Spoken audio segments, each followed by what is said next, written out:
Hey everyone, ELD here. Just went through the entire common list for Wilds of Eldraine, trying to see what might see some play in Pauper, and I've got about 13 cards to talk about. I don't think they're all necessarily playable, but some of them might become playable in the future. And starting out in no particular order here, Not Dead After All. So this, I believe, has an immediate home in Zubera Storm. Now, there's no shortage of effects like supernatural stamina, things that return the creature to the battlefield if it dies this turn.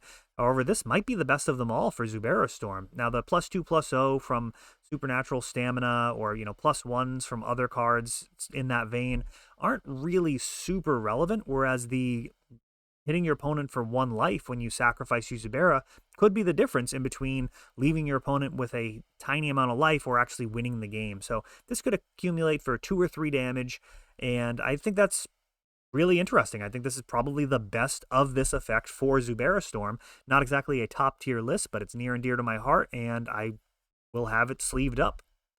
Then we have Johann's Stopgap. Now, this is mostly kind of just a thought exercise about Bargain and what it means for this format. We have access to the artifact lands.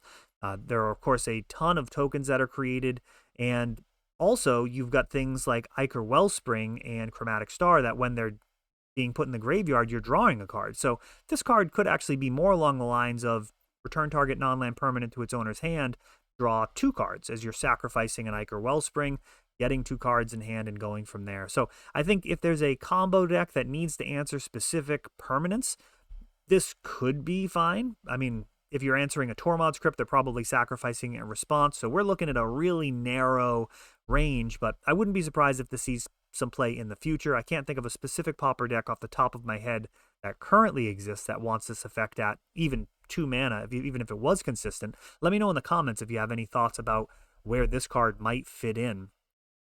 Harried Spearguard.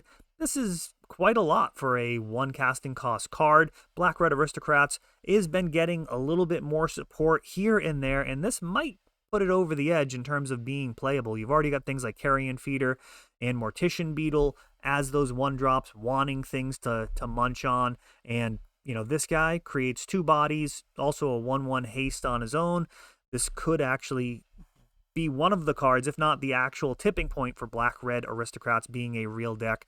This could certainly help. Troublemaker Oof, again, Bargain is a really intriguing mechanic. I'm not sure where this fits in, but it does exile an artifact or enchantment an opponent controls if you bargain it with the 2/2 body. So, not terrible. Of course, you can be sacrificing Rancor to redistribute it. That's reasonably low cost, low value post-combat doing that after you've already swung in for damage. So I think this card might see some play. It is not a bad thing for stompy decks to be able to interact. And, if you have things like Nest Invader making a 0/1 token, there's plenty of ways to be able to bargain with this guy. And that might be better than the Changeling from Kaldheim. Let me know in the comments. Masked Vandal, I think it is. Sorry, we're doing this in one take. Trying to do a video a day here. Unscripted. Archon, Glory's Rise. So Bargain again. This could be interesting in the mono-white heroic decks. I'm not saying it makes the cut right now, but +2/+2, flying and lifelink. It's kind of a mix in between the breakthrough spells like Emerge Unscathed while also giving lifelink.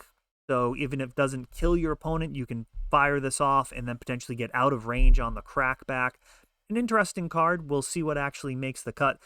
You do have kind of a shortage of things that you want to sacrifice in that deck. I mean, you're not really looking to get rid of any of your enchantments, so it may not be worth the cost, but, it's worth a consideration, worth keeping an eye on. That deck has certainly evolved recently.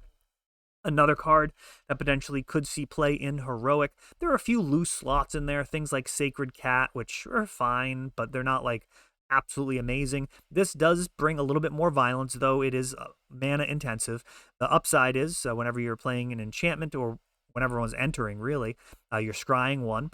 And then you can, for 3 mana, turn this thing into a legit threat alongside your other creatures. So this kind of allows you to go a little bit more wide without opening yourself up locally for damage. Like if they take care of, this guy, you still have your other guy. Though I suppose he's actually pretty underwhelming if you had just like 1 fatty and this guy. So if you're going really wide, this guy is a threat on his own. If you're all in on one creature, he doesn't bring that much more to the table. But the scrying along the way may end up being worth it. A quick study, of course, worth noting. Inspiration's been like a thing since, I don't know, Tempest or something. Like literally like almost the whole game. 4 mana to draw 2 at instant speed has been the thing. And they've been kind of tinkering with drawbacks and, you know, ways of making it more conditional. Now they're just like this mana, three mana, totally fine. Just this is where we're at now. Power creep, call it what you will. Familiars might be happy with this card. I don't know if it's actually cheaper than the, I think there's a Convoke version that recently came out, but I wouldn't be surprised if this ends up seeing play somewhere in Pauper. It's just kind of a quality card, though not overwhelming. It is a draw 2 for reasonable mana, and if there's any type of cost reduction going on, it just kind of gets better from there. Hopeful Vigil. This is kind of like a white Sarcomancy without the drawback. So for 2 mana, you get a 2/2 White Knight with Vigilance. And when it's put into the battlefield, you get to scry 2. You can sack it for 3 mana, but if you're playing this and you're actually sacking it, it's probably because you have some other way you want to be doing that, like Bargain. And, you know, if you're picking this up and replaying it with like Glinthawk or the core Skyfisher, there's a whole bounce deck that may be happy doing this just to create some extra value. Hopeless Nightmare. Well, this fits in one of my other pet decks, Mono Black Burn. Probably can make room for some number of copies of this. Each opponent discarding a card and losing 2 life is, you know, exactly what the deck wants to be doing. Just kind of restrict your opponent's resources a little bit, but most importantly, going for the throat with direct damage.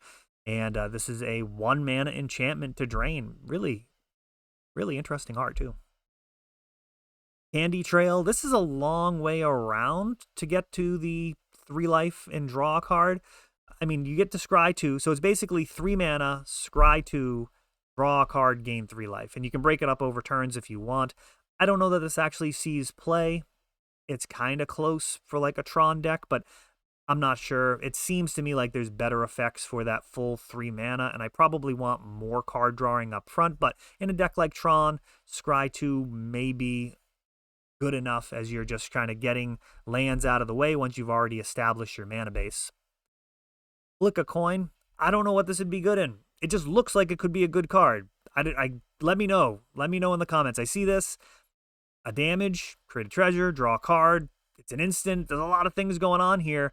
I just don't see where it would actually fit in. Probably play it in Magda in cEDH. But as far as Pauper goes, I don't know. It's a common that looked intriguing to me. I'll be pleasantly surprised if this ends up seeing play. It's a really intriguing card. Doesn't do anything amazingly well for the mana, but man, it does a lot of things. Gnawing Crescendo. This one's just a weird one. Like, just whenever a non-token creature you control dies this turn, that's just like a blanket. So if you're looping like Mirror Retrievers, you're just going infinite there. So like there are some ways to loop infinite creatures. It's an interesting one. I can't see where it fits in now. Again, let me know in the comments if you can find a home for this. Making infinite rats could be part of Pauper. As I said, it already is there if you're just like looping Mirror Retrievers, sacrificing them to each other. That Black-Red Aristocrats deck might have some type of infinite recursion as well. So that's an interesting possibility. And then probably my number 1 card. Everything else is kind of wishy-washy. I feel like this card's actually quite strong for Pauper. It is 3 mana. You're probably paying the honest-to-goodness 3 mana for it. But man, this does a lot. When you're bargaining, you're looking at the top 4, putting 2 back and 2 on the grave, back on top of your library, and the rest in your graveyard. Sorry about that. We do these in one take. That's actually really intriguing for even like Reanimator, to be able to get 2 cards into hand and the 2 creatures into your graveyard that you want there for 3 mana.